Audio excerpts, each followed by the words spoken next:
اللي يقول لك محمد صبحي حارس كبير تعرف انه بيقول لك اي كلام. محمد صبحي عاوز حارس يحرسه.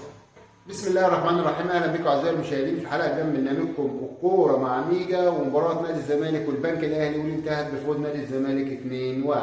النهارده كانت مباراه الزمالك والبنك الاهلي المباراه اللي حواليها جدل كبير جدا جدا بسبب طرد الحارس محمد عواد، واللي بعدها قدر البنك الاهلي يجيب الهدف الاول واللي انتهى بيه الشوط الاول 1-0 لصالح نادي البنك الاهلي. المباراه لو فيها كلام يتقال هيبقى الكلام كله على اوساريو مدرب نادي الزمالك اللي الى الان لم يثبت تشكيل نادي الزمالك، وكل مباراه بخطه وكل مباراه بلعيبه مختلفه 3-5-2 4-3-3 3-4-3.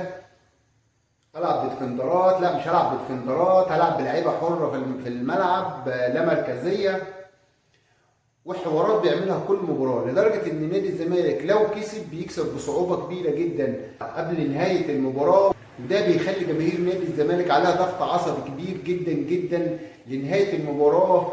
ويعني يمكن الدافع الوحيد لفوز نادي الزمالك في المباريات الاخيره هو جماهير نادي الزمالك.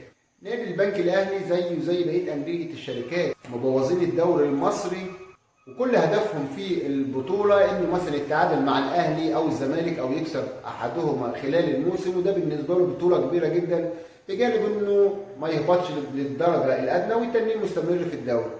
وده طبعا مدي صوره سيئه جدا للدوري المصري. بنتكلم عن البنك الاهلي خلال مباراه النهارده، ما شفناش البنك الاهلي عنده الحميه انه يكسب المباراه، والمباراه كانت في المتناول بمعنى كلمه متناول، لكنه كان بيهاجم نادي الزمالك على فترات وخايف انه يخسر. يعني فريق متقدم 1-0 ومطرود من الخصم لعيب ومش قادر يلعب قباله مباراه هجوميه، او مش قادر يسير المباراه للاتجاه انه يقدر في نهايتها يكون ليه الثلاث نقاط. لكن كالعاده قدر نادي الزمالك يتعادل، وبعد كده قدر يجيب هدف الفوز اللي جابه شيكابالا. شيكابالا بيثبت كل يوم ان الورده بتدبل وما زالت ريحتها فيها. يمكن شيكابالا صحيح كبر في السن ولكن ما زال عطاؤه موجود داخل الملعب.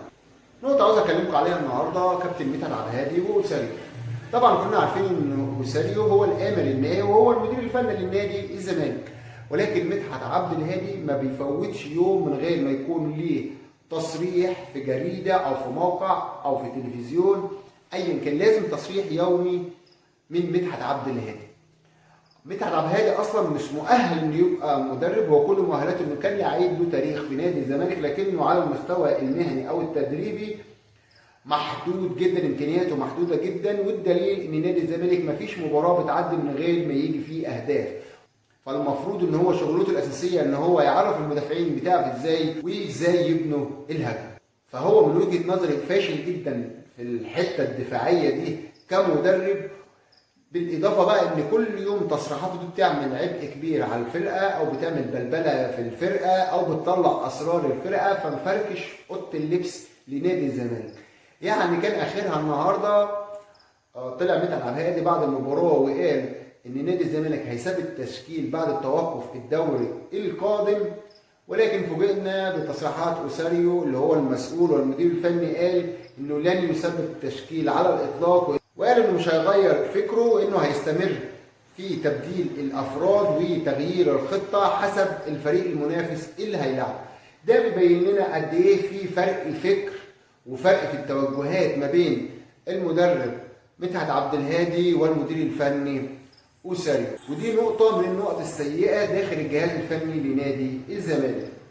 المهم المباراه خلصت بفوز نادي الزمالك، وده اول فوز ليه في الدوري من 3 جولات، تعادلين مع بيراميدز والمقاولين العرب، والنهارده بيكسب البنك الاهلي 5 نقاط في بعبة نادي الزمالك. نتمنى كل التوفيق لنادي الزمالك ونتمنى نشوف دوري احسن من كده لان الدوري بتاعنا ممل جدا جدا. اتمنى الحلقه تكون عجبتكم واشوفكم حلقه قريبه ان شاء الله. الكوره مع نيجي.